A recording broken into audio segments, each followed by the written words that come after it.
Alright, hi everybody, it's Ball Guy 922. Oh my god!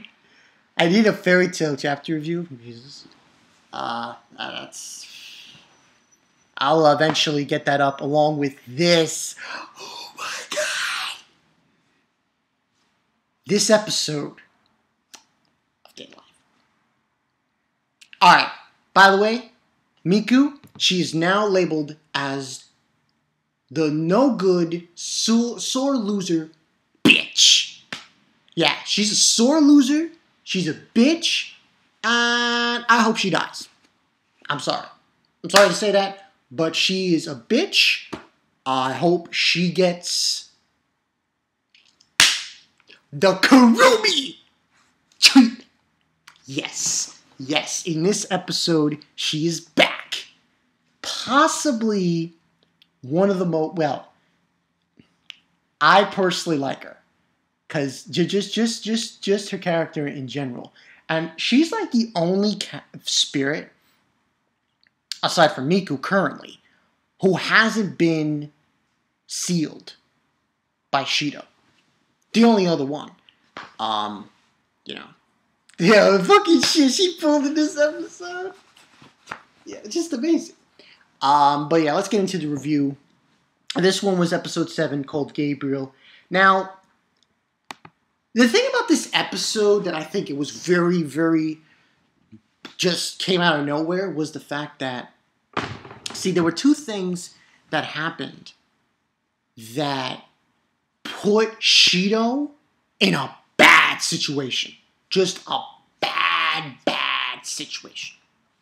Now, what happens in the beginning? Now, I thought in the beginning it seemed like,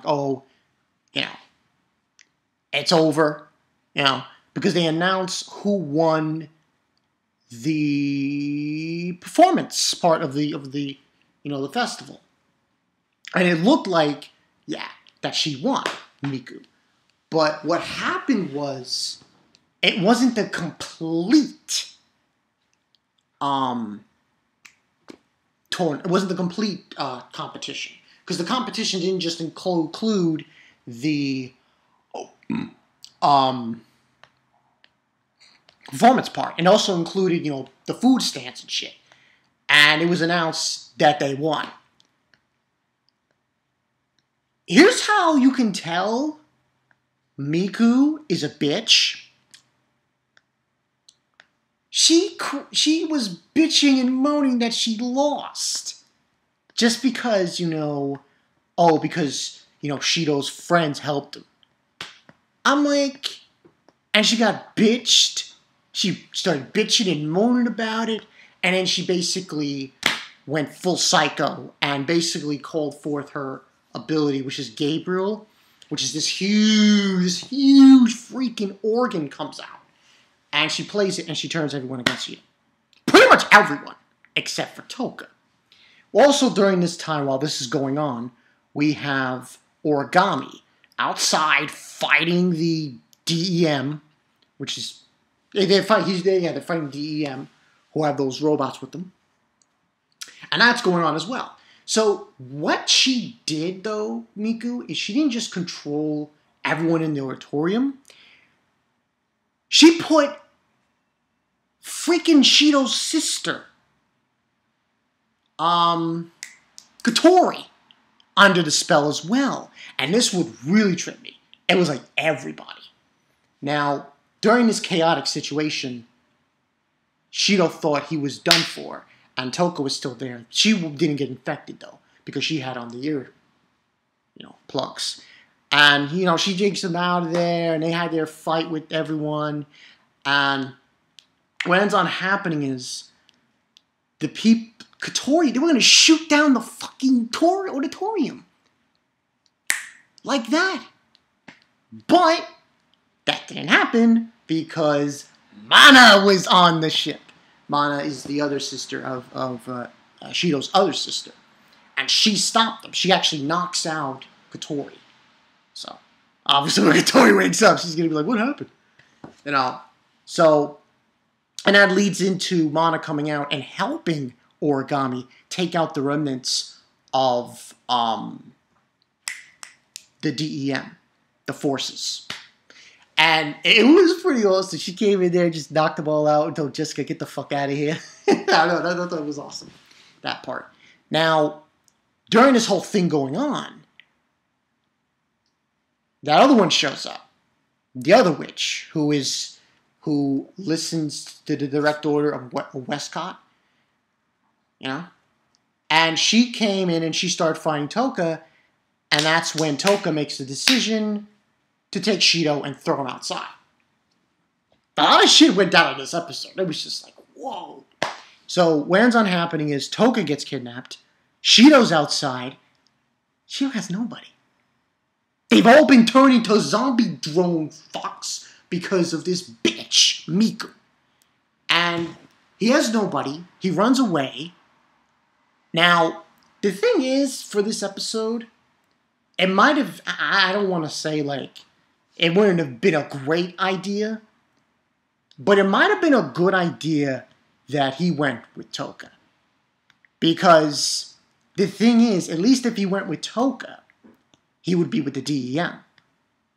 And I know they're evil and they're sons of bitches, but at least he wouldn't have to deal with Miku and her army drone of zombies.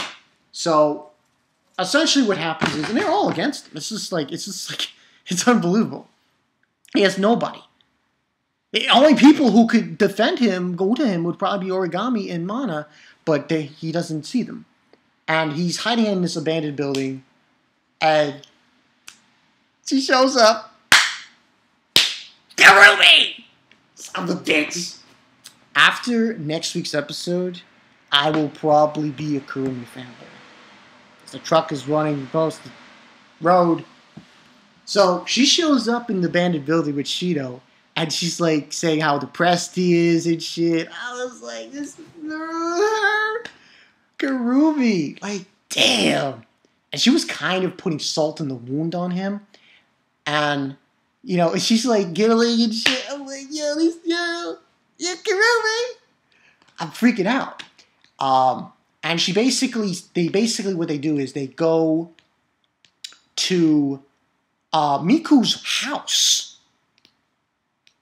to find stuff. And there's this scene, oh my god. She falls on, she's like telling him to put on this broad shit, and she falls on him, and she's like right on top of him, and he hurts himself. And I was like, yo, she's licking the wound off his face. I'm like, god damn. Too much. So, essentially what happens is they find a picture and a CD cover thing of Miku's, and Kurumi shoots it. Now, her ability is the recollection of memories. So, shooting it doesn't do anything. So, she now knows the Miku's memories and so on and so forth. And what ends on happening is they then go to the center stage, to the area where Miku is, to confront her. We also get another scene with Toka and the wizard bitch. So, obviously, here's how I'm going to say it, and then basically it ends with Kurumi and Shido facing them off, the army of drones and Miku. And she's like, you know, Shido, eh. I'm like, so, and that's where the episode ends. I'm calling it right now. Miku, I hope you have some anal gel. You're going to get the Kurumi treatment. Heard about the Ramsay treatment from Game of Thrones. There's the Griffith treatment from Berserk. Well, now I classify the Kurumi treatment. Miku is going to get the Kurumi treatment, and she's going to wonder why she didn't just let it go. And I hope Kurumi fucks her up good. Because I don't like Miku. She's a bitch. Double B for bitch. So, like I said, overall rating, 5 out of 5. I'm sorry. This was just a fantastic episode. So much shit going down. I think I know how they're going to play this. Now, I know a lot of people watch these videos, and a lot of people, a few of my subs, I think it's FER and a few others. They know the shit. They know their shit. They've read the light novels and shit, so they know. What I think is going to happen, because next week it's all Kurumi. Oh my god, it's gonna be oh my god. She's just gonna own them. She's just gonna fuck them up so bad, because there's this scene with the ones that are under control, Shio and Kaguya and the other one. They're just like holding their hands. You just see a bunch of Kurumis. I was like, yo, that's awesome. And it's going to be really good next week. Here's what I think is going to happen, though. And tell you guys who will read the light novels, tell me if I'm right or wrong. Gauge how far I am. He's going to, obviously, Shido with Kurumi, take care of Miku. I think while he's taking care of her, something bad happens to Toka. Because something happens, because I think what eventually will go down is Toka turns... I mean, they're kind of spoiling with the opening. They kind of got an idea in the opening and closing that Toka eventually turns evil. So, yeah. I mean, here's the thing. Miku, fuck you. You're going to get it now. You're going to get it big time. And I hope you got some anal gel. Because you're going to get raped. She's going to get raped really bad by Kurumi. And it's just awesome. Oh, shit. Kurumi's back. Damn. But, yeah, it was just an amazing episode. I can't. Oh my god, Kurumi again. But you see, the thing about Kurumi, her, like I said in last season, she's a man-eater. I mean, come on, she's a fucking man-eater. She eats men. That's what she does. It's just like her MO. But I think if Shido ever, I don't know what happens later on in the series, in the light novels, but I wonder, like, does Shido ever seal Kurumi's power? I wonder about that. Because it just dawns on my mind on that whole scenario. But this was just an amazing episode. Now, unfortunately, only 10 episodes in this season.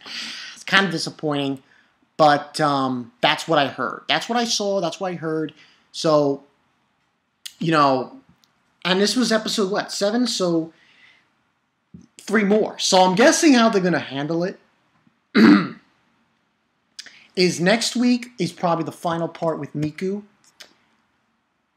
And then the last 2 episodes are going to be Shido dealing with this version of Toka, who obviously is going to be gone.